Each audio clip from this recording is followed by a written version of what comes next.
Hello,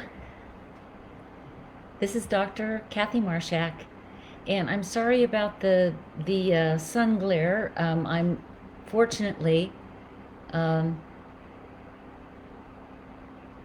no, it's talking about video quality again, so I'm not going to worry about that. Let me see here. I can close a few programs so that we have better video here. Okay. I'll give people a few moments to get here. I'm apologizing. Hi there, we've got a few people. Let me know if you can hear me okay. I was just apologizing for the lighting. For whatever reason, I'm not getting the right amount of light. I've closed the curtains. The sun is bright and shiny where I am, which is lovely. But it makes it kind of tough for you to see me. Hopefully you can hear me. And I just want to remind you that please leave your comments in the comments section, because that's really helpful for me to see what's going on. And let's see here. What would really help me is if those of you who are watching can let me know if you can hear me and see everything. There's quite a few people that are in the room right now, and if you can't hear me, I hate to record this and halfway through get a message that somehow the sound wasn't working. So I'm just waiting for people to say, hi, I'm here, we're ready to go. Oh, good. So, oh, great. Okay, good. People are saying, I'm here, I'm here, I'm here. And the lighting is okay. All right. It's not great, but it's okay. And we've got, I was having some trouble getting this set up. That's happened before because I'm not really a techie person. I'm a psychologist, but if it's working, it's working. And make sure you can feel, be in a place where you can maybe post a question, or if you have a comment that you want to send me, it's great. Please do that as I'm talking. I'm going to check the comments as I'm talking. Hi there, Lynn and April and Jacqueline, Nicole. As I'm talking, I do tend to check the comments to see if there's something that I should address while we're talking about the subject. And speaking of the subject, the title is, In a Neurodivergent Relationship, Should You Trust Yourself or Common Sense? And I describe this as learning to trust your own judgment when you are living in a situation that defies common sense. It's kind of tricky. So at this Facebook Live, I'm going to talk about the conferences that we have for February, and they're going to be generally in this area. We'll be talking about the confusing games that are played by our friends and our psychotherapists, not just our ASD loved ones, because we're dealing with people all the time who believe they have a common sense answer or notion about our neurodivergent relationships. And let me define that for people too, by the way. Remember, everybody uses these terms differently. I refer to people on the spectrum as neurodiverse, okay? And then neurotypicals who are not on the spectrum as neurotypical, of course. And then when you have a neurodiverse person engaging with a neurodiverse person, we have neurodivergence. So this is really important that you understand, even right from the beginning, that these terms make a lot of sense, even if for some people they don't understand the common sense. So let me kind of walk through the conferences as a way of defining this subject of, how do you hang on to your awareness of what's really going on, even though it defies the common sense of your psychotherapist or a friend or your mom or your neurodiverse family member. And by the way, I keep forgetting to remember to tell people that if you are not a member of our private meetup group, you are welcome to join us. I left the link in the description so you can click on that and join. This is where I host these conferences. So you have to be a member of the group to participate in the conferences. And I offer video conferences, teleconferences. I have private sessions if people want that too.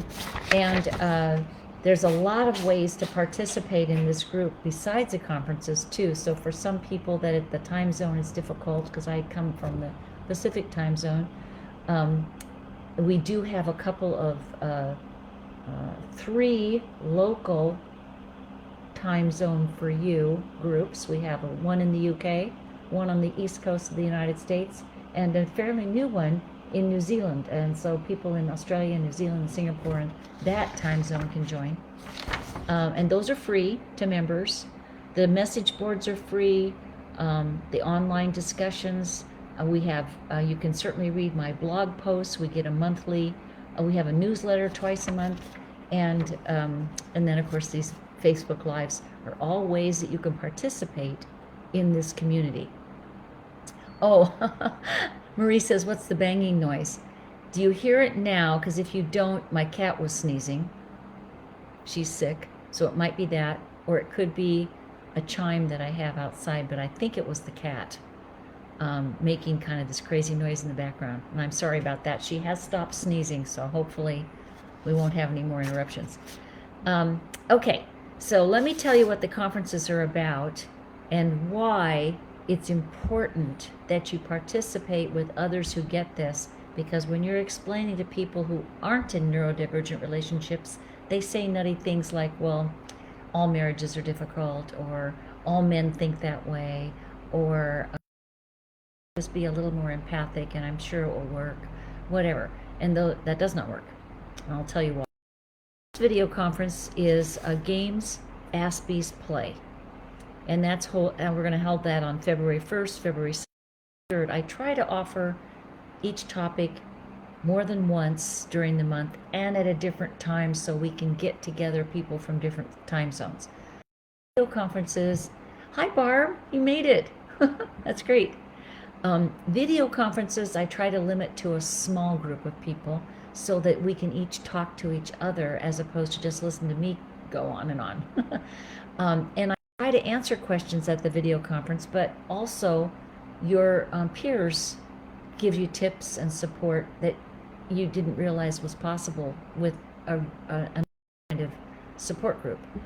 I do not record the video conferences, but I offer them 3 times in the month so that if you miss one, you can get to the other. And it's usually I offer them at 8 a.m. This is Pacific time, 8 a.m., noon, 1-ish, and then again at the end of my workday, 4 or so.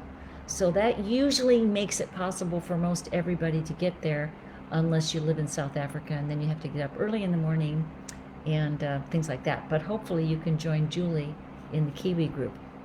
Oh, Julie is also our ambassador. So she offers a new group every month for people that have never been in our private membership group before and don't really understand all the things that we offer. So she's wonderful. She's been in the group for many, many years, and she knows how it works. She knows what it's like to live that life because she lives with neurodiverse family members, and she can also help understand where to stick your toe in and learn about how to talk with other people that are living the same life you have. So Games Aspie's Play is there's a number come up on this subject. Masking is a good one. If you think about the fact that people on the spectrum are transactional, they don't use empathy to understand what's going on between us. Instead, they try to identify a behavior that if they do that behavior and you're happy, we're done. That's the transaction, right? So we talk about a variety of those kind of games that it looks like to other people that that's okay, but we know it's devoid of understanding us. It's not really copying a behavior, mimicking, masking is not really engaging. So we'll talk more about that in the first video conference. The second video, and I'll answer questions if you have that too today, but let's just go on with the conferences first and then we'll get back to some of your questions. But please put them in the comment section. That's why I keep looking over there to see what people are saying. The second video conference of the month of February is entitled Clearing Negative Thinking in ASD-NT Relationships, and I'm offering that twice Yes, just twice this time, February 9th and February 14th. What we try to do is if a conference is full, and nobody can get in, and there are several people wanting it, I will add a third conference. All you have to do is post on the meetup site that you'd like to attend and you couldn't get in, and if we have enough people, I'll do what I can to fit it into my schedule. So anyway, clearing negative thinking in ASD-NT relationships, meaning autism spectrum disorder, neurotypical or neurodivergent relationships, really starts with you. Yes, we have to understand that people on the spectrum can be defensive, even antagonistic, because they don't think we're making any sense. But if we stay with that I do make sense, I am reading this right, I'm good with people, I read between the lines. If you stay with that, we can get some of that negative thinking out of the way, at least on your side. And I want to talk about how that actually affects neurodiverse people, because if we're happy, they're happy. If we're not happy, they're defensive. They don't solve the problem the way we do. If somebody else isn't happy with us, what do? We lean in. We engage out how to get past the misunderstanding or the distraction. Don't do that. They back away. They are nervous about that, then will say we've made the mistake. That's one way to solve the problem. It's kind of two-dimensional, but it is a solution. Okay, then the third conference in February is a teleconference. The video conferences actually do have a fee associated. It's $21.95 for each video conference. The teleconference is free, and as many people as want can participate. I do record the teleconferences because nobody's face or name is showing on the recording. It's just an audio recording. It's like a podcast. So I present a topic during that teleconference, and then I open up a queue for Q&A. So people can enter the queue, ask a question, or give us a tip. And I'm going to get to these questions. Thank you, Marianne and Piggy. Thank you. The free teleconference this month is maybe the situation is crazy and it's not you. Maybe what you're dealing with is quite nutty and you're not the one that's crazy, but it feels that way. Because when you're dealing with a transactional person who believes things are right or wrong and superficial, that is just the words, as opposed to all the other intentions that go on between people. When they can't read that stuff, it can make you feel quite crazy, and it's not you. It's really important. If you're going to stay out of that negative thinking, for example, you need to remind yourself, no, I do make sense. I'm good with people. I'm good with everybody except maybe somebody on the spectrum. And it's a mystery to people on the spectrum too, but this group is for neurotypicals. And I do get a lot of spectrum folks who want to understand better why their relationship isn't working. But this particular support group is for people who want to understand better how they can keep themselves whole and healthy. So at any rate, maybe the situation is crazy and it's not you. That's what that free teleconference is about. And you can also, if you're a regular member of the group, you can access the recordings from past years, and you can listen to dozens of them on various topics. Some of them I repeat the topic, but it's never the same, because as people participate, they bring up different issues. Okay, then the next, that conference is Thursday, February 10th at noon. The next video conference is What Can I Do When Psychotherapy Doesn't Work? That's a video conference. It's hosted twice, in the middle and towards the last week of February. What can I do when psychotherapy doesn't work? And that's a huge subject that fits in when this learning to trust yourself. A lot of times we go to the therapist and we really trust her or him to get where we're coming from, but they don't. Most therapists believe that where you start is helping people improve their empathic connection. They believe that our neurodiverse people have empathy, and they do not.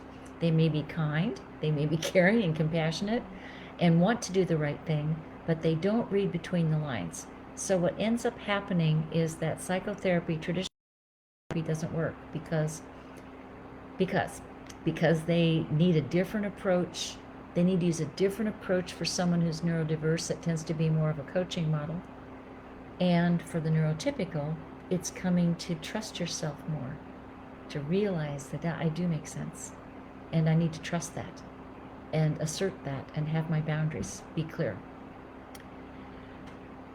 Okay, and what you can do when psychotherapy doesn't work is don't go back to that therapist. Absolutely don't. You can try to educate them a little bit about this, but they need a little more training before they can stay with you.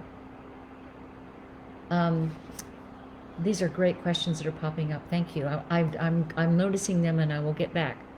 The last thing is, actually, I did already mention this, but Julie is our ambassador for our group, and she's absolutely wonderful. She lives in New Zealand, actually, but she makes herself available to questions online from new people about how to find a topic or how to participate in an online discussion. She will help with that. And she also hosts a meeting on February 18th is when she's hosting her. It's 2 p.m. Pacific time that she's going to host a free meeting for new members of our group, and you're welcome to attend and ask questions of Julie and the other members. And you don't have to necessarily be new to join, but it's nice to have new members have a place to talk and ask what you think might be dumb questions, because they're not dumb, believe me. We've all asked them. And let's go to these questions. Oh, and remember, one more thing. I'm bouncing around here because I started late. If you are in the UK or that time zone, if you're on the East Coast of the US or that time zone, or if you're in the New Zealand time zone, there are events posted on our calendar on Meetup that are free for our members to participate. You do have to be a member. You can't just come in out of the cold, because we want to keep it private and confidential. So that's another place to just talk with other people who get you. And I think you know what that feels like, don't you? When somebody gets it and they can finish your sentence, it's really powerful. Then you know you're not alone and that you're not crazy. Okay, so let's go over here to the questions, because it's really, and I don't want to go backwards. Let's see here. So I think the first question is from Mary Ann. Here's a strange one. She says, I slipped in the bathroom last night and screamed, and my mug broke. I assume she had something in her hand. I was sitting on the floor, and my husband was on the bed, and he didn't move or inquire what happened. Didn't understand why I was angry. Right, that's transactional. That's absolutely, many people have had this experience, Marianne. It didn't happen to him, so he didn't know what to do. You didn't say, please help me, or you may have said, please help me, but he might have said, what do you want? As opposed to stepping up, going over, helping you clean up the mug, or helping you, just calm down from slipping. And we get angry because we would like someone who's our spouse and who's supposed to be there for us and understand us without having to explain everything. We want that person to please step it up. But because they're transactional, they're waiting for us to tell them what to do. And if you remember, I talked about Helen in my first book. If you haven't read my first book, I would recommend it. It's Going Over the Edge. It's on Amazon, Going Over the Edge. And in that first scenario, Helen faints at the foot of the bed because she has pain in her back, and her husband Grant is in bed and doesn't do anything to get up and help her. This is very similar to Marianne's comment. She faints on the foot of the bed because the back pain gives out, and when she wakes up, she says to him, please help me, I can't get up. And he says, now? And she said, yes, I have severe pain in my back. I need your... so that I can get up. I fell on the floor. I can't get up. And he said, well, I was wondering what you were doing on the floor.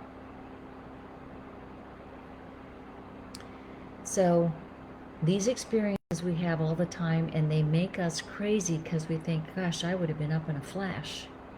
I would have been up before she fell, seeing that she was in pain. And he didn't know what to do because he's transactional and he doesn't read between the lines at all. I can get back to that one in a minute. It does defy common sense, doesn't it? That's what the topic is. Defies common sense. We would think that somebody would get up and help us without requesting it, even if they couldn't do anything, right? And even after he got up to help her, Helen had to tell him over and over again, don't leave me in the bathroom by myself. Please bring in a towel to clean up the mess, whatever it is. You have to walk them through something because you do. Peggy, she says, if you frame a neurotypical scenario to our ASPE, can they consider it? It depends, Peggy.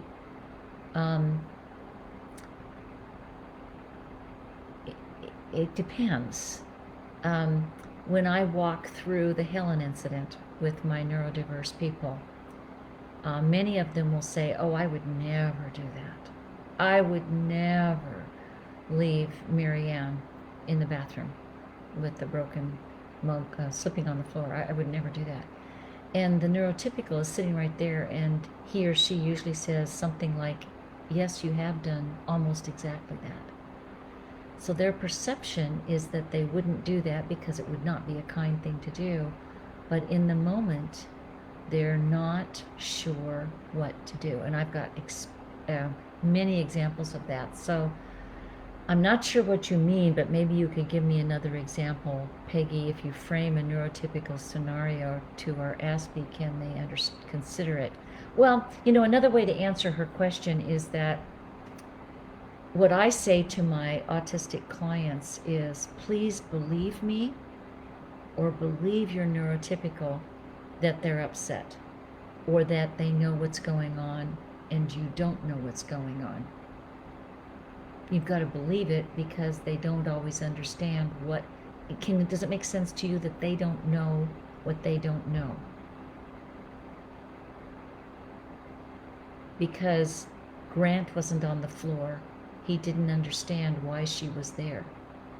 I know it sounds bizarre, but it's about empathy. Empathy is the ability to relate to what's going on with the other person, even if you don't have that experience.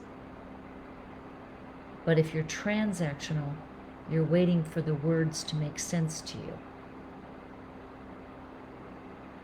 And Sharon says that I don't think, she says in my experience, they cannot understand the neurotypical experience. And to some extent that's true, but they do understand pain and suffering and heartbreak because they have that too. They just don't understand that their lack of connecting through empathy or interacting with us in our reality, they don't understand that that's painful because they mean well. And April says, is there a fee to join the group? Yes, there is. The group is free for 30 days so you can learn your way around. You're welcome as a newbie to go to Julie's group and learn more about things. And you can even participate in a video conference or the teleconference in that 30 days. And then after that, we ask you to pay your $25 annual fee. It's just annual to, defray costs of things. Let's see. Nicole, she says, why do most people stay in the relationship they feel there's no love or real affection? There's love is a mystery, isn't it? Love is blind. We fall in love with people because we do. And I think people stay in these relationships because you love them and or you recognize there is a kind of love there for you. It's just not this reciprocal, I get you in the moment interactive stuff. So many people stay because, well, they've stayed for 6 months, they've stayed for a year, they've stayed for 10 years. They're raising children together, they bought a house. There's a whole bunch of reasons, but mostly neurotypicals don't believe that that person isn't finally going to get it.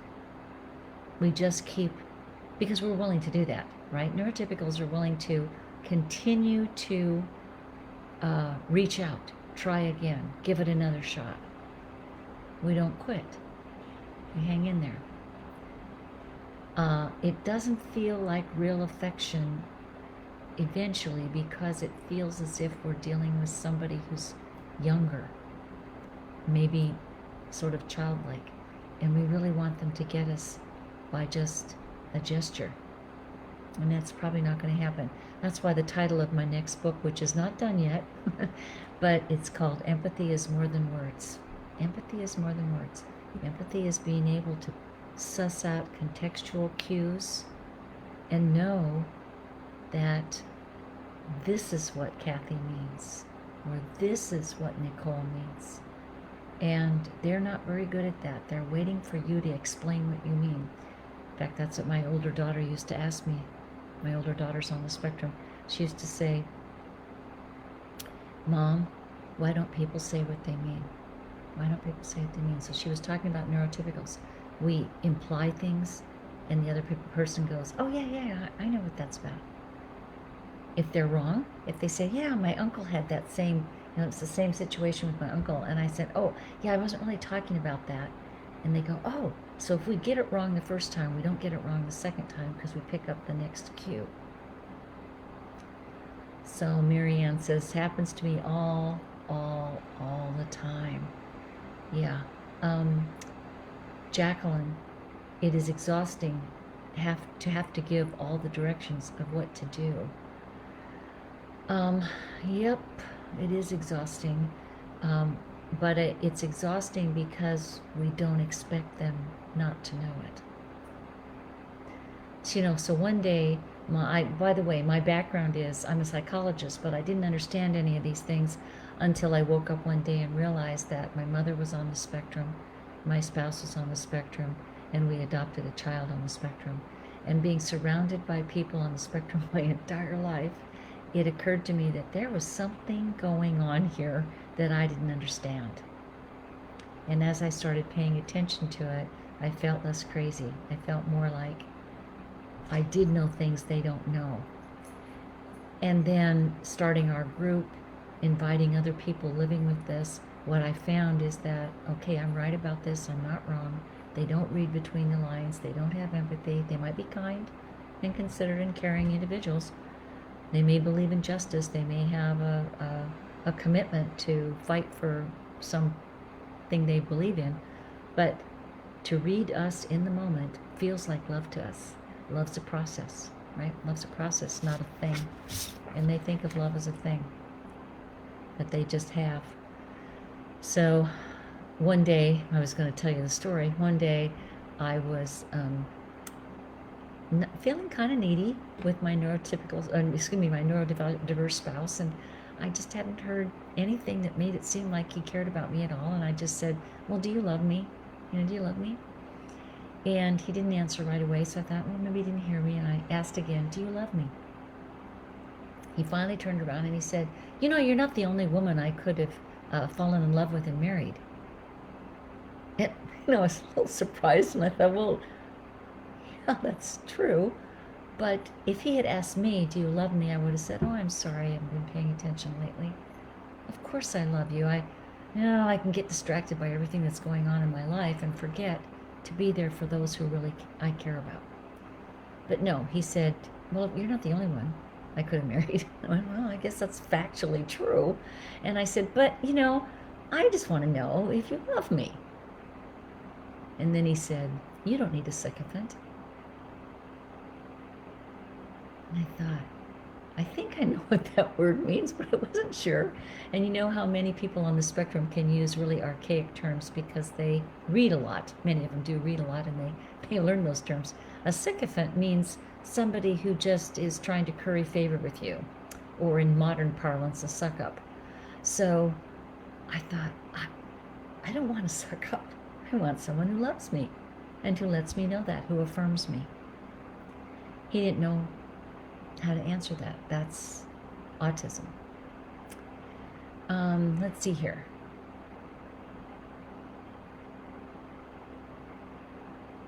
Oh, and Carol, she says, I stayed because of the kids and financial. I was a stay-at-home homeschooling mom, exactly. Once my kids were graduating high school, I divorced him. It took me 2 hard years to get a job, but it was worth it. This is always a tough one. It doesn't mean you should divorce your ASD loved one. It's just that for each person, you have to decide if, if this is being true to yourself, if you're being authentic, or if this other person is workable to some extent. Is your neurodiverse partner gonna accept responsibility for having a disability? This is a disability, not be able to read between the lines, or to not give you credit for knowing things they don't know exist. It's a big step in therapy when I help people on the spectrum understand that there's more going on than they pick up. It doesn't mean they can't figure it out eventually. So let's say my spouse had come back to me later and said, I got to thinking about that. I was awfully rude. I know I do love you. I'm sorry I don't say it often enough. Done. We're done. That would be fine. I could have accepted that and felt fine.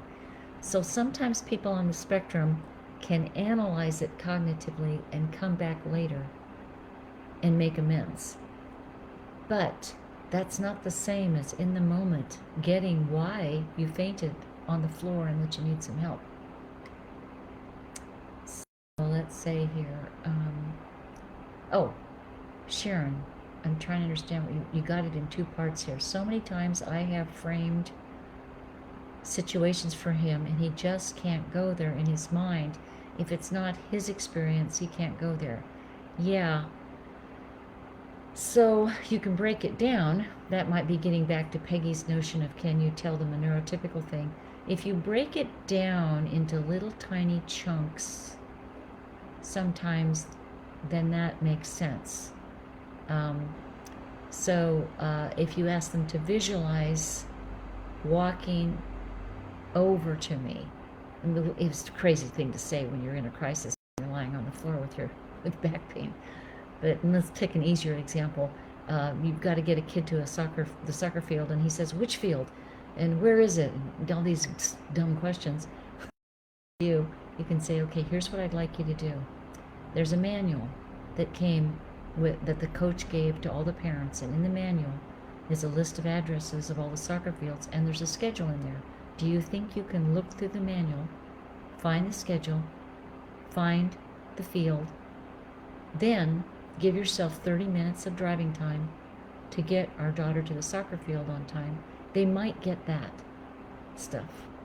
But see, that's concrete. That's about getting the kid to the soccer field. It's not talking about, I'm sick and tired of explaining to you which soccer field to go to. That one might be tougher. And I think, Sharon, you're right. If it's not in their experience, their personal experience, they have a heck of a time. Marie says, so I fell down 3 wooden steps onto the concrete floor in the garage, smashed my iPad, broke my mug, and I was bent into a pretzel under the table by the door with my head smashed into the plastic garbage can. Oh my gosh. I yelled forever. The garage door was open, and I was mortified the neighbors and their guests would get to me first. Finally, he came down, looked at me being pretzel under the table, and said, what happened? Right. I'm sorry that happened to you, and you're absolutely right. It's not the right question, is it? It's not the right question. Later you can find out what happened, but right now, you take care of her. You help her. You make sure you don't move her if she's broken bones. You do all kinds of basic stuff, but you comfort her first.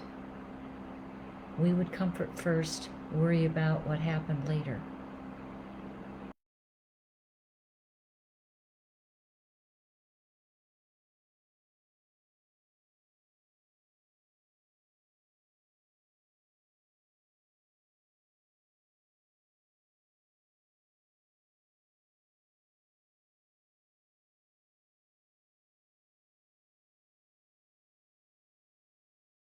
Respond because they are transactional people. Because transactions require a cognitive awareness not an emotional or empathic awareness. We start with the empathy first and then figure out stuff. We go instantly into that other person's reality of being in a pretzel on the floor. We instantly go there. And we're brave. Because if you're empathic and you just go, oh, that looks so painful. Well, that's not helpful either, is it? We put that aside. We're not in pain, but we get how painful that is. And we're brave enough to reach over and help that person. Even if you're a stranger walking by and you see this woman through the, open garage door. You go, oh my gosh, and you run over. We can get back to that if you have more questions about that one. That's really, so Peggy says, example, NT has a reaction to Aspie falling off roof and in hospital saying, what were you thinking? Aspie snaps back, stop chastising me. Oh, right. He's already safe. He's in the hospital, right? And the neurotypical partner is, beside herself with worry that he's going to do something foolish like that again, or he's in traction or whatever. And she goes, what were you thinking? Why were you up on the roof when you could slip and fall? It's the same thing. It's like, it's timing. Why is it not okay to say what happened when Marie's at the bottom of the stairs, but it's okay to say, what were you thinking when he's safe and in the hospital and on pain medication? See, it depends. Empathy requires noticing what is appropriate right then, right in that moment.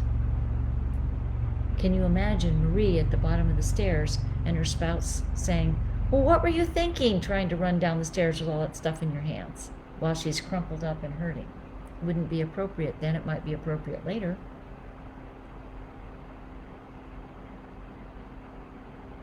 Yeah, and Maria's saying, we laugh about it now, but at the time it was like, what the heck? Nicole says, I agree with Jacqueline. Marianne says, that's exactly it. It does feel like you're dealing with a child, except children seem to understand more. Our children grow into their understanding. They don't have empathy too. They often will start with not totally getting what's going on. But what we notice with them is that they get more and more aware. So like one day I came home, I was walking, walked from the garage through the kitchen door just as my daughter was coming downstairs kind of behind me. And she was, I don't know, 11-ish, around there. And I was walking in front of her, just a few paces ahead of her, and she says, Mom, are you okay? She was alarmed. And I stopped and I turned around and I said, yeah, I'm okay. And she looked puzzled, right? That's the crazy making stuff, because she noticed something. She's empathic. She's not like her atypical older sister. She's neurotypical. She says, Mom, are you okay? And I said, yeah, I'm okay. And she looked puzzled at me and she said, oh, I guess I thought there was something. And I looked at her face, being empathic back, and I said, oh, what you might have noticed is that I have a headache. Right? What you might have noticed is that I have a headache. And she goes, oh, yeah, right? Because I was denying her experience of me, and that made her puzzled. But then I affirmed that she was noticing something. This is important. We want to be affirmed. We want to notice, and we want to be noticed for what we're noticing. That's what we mean by look at me. We don't really mean look at me. We mean notice me, engage with me, be with me. Jacqueline says, it is like living in reruns and Groundhog Day every day. Yes, it is. I hope you understand what that one means. It's like they don't generalize. They're not looking at the pattern of interaction. They're waiting for the words. They're waiting for data.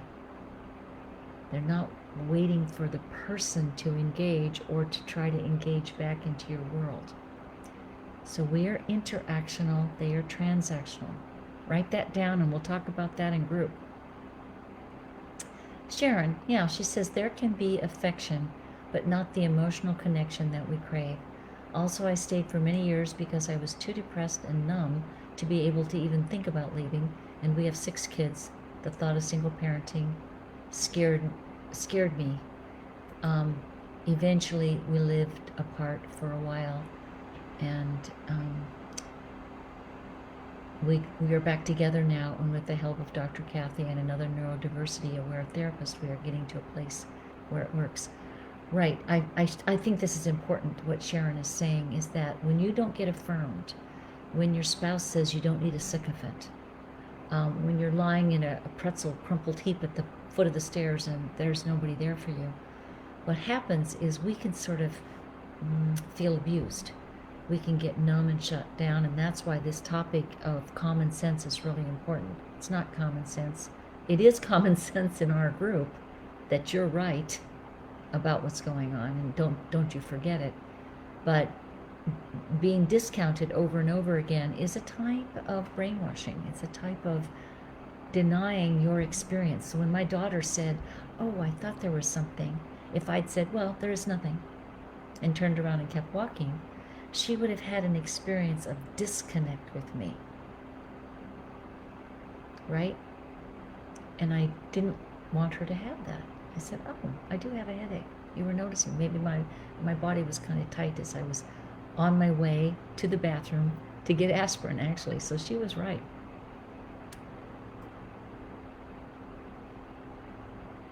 Oh, another thing that Sharon's mentioning is a neurodivergent or neuro-aware therapist. It's really important. Even so, even if your therapist thinks they understand, if they make a misstep with you, it's very important for you to politely say, "No, I'm taking care of that for my neurodiverse partner. I want him to learn." It's important to kind of call him on the carpet. Or if you're neurodiverse, also, to say, Dr. Marshak had a client do that. He said, "I don't think you understand me. I'm transactional, and this is all I'm saying." Because I was making more of what he was saying than he was saying. And it was adorable. I loved it that he called me on the carpet.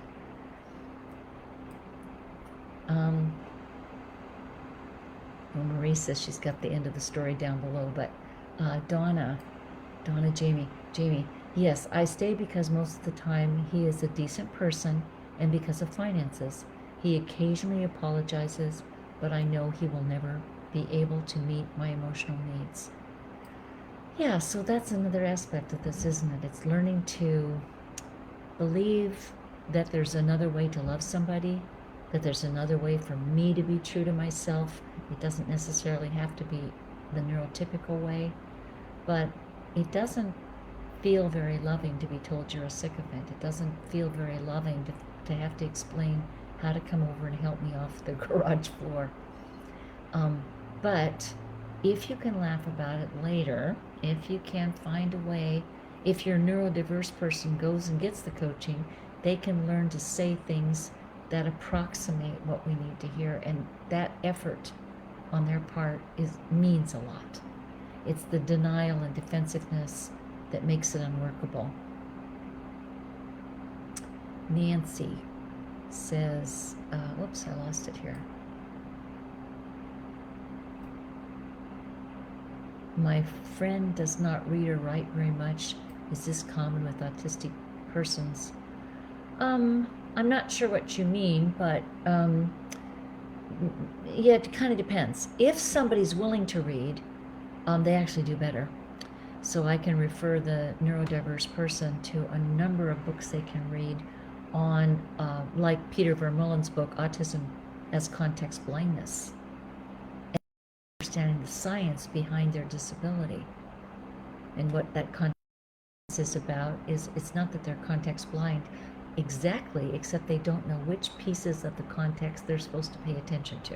Which pieces that they're going to notice, tone of voice, or the fact that you're taking a breath in, which means you're going to say something, or if you disagree with something they said, it's not that you hate them, or you're, how many of you all have heard so many times, "You're always interrupting me, you're interrupting me." Neurotypicals are always accused of interrupting. We're not interrupting, we're having a conversation.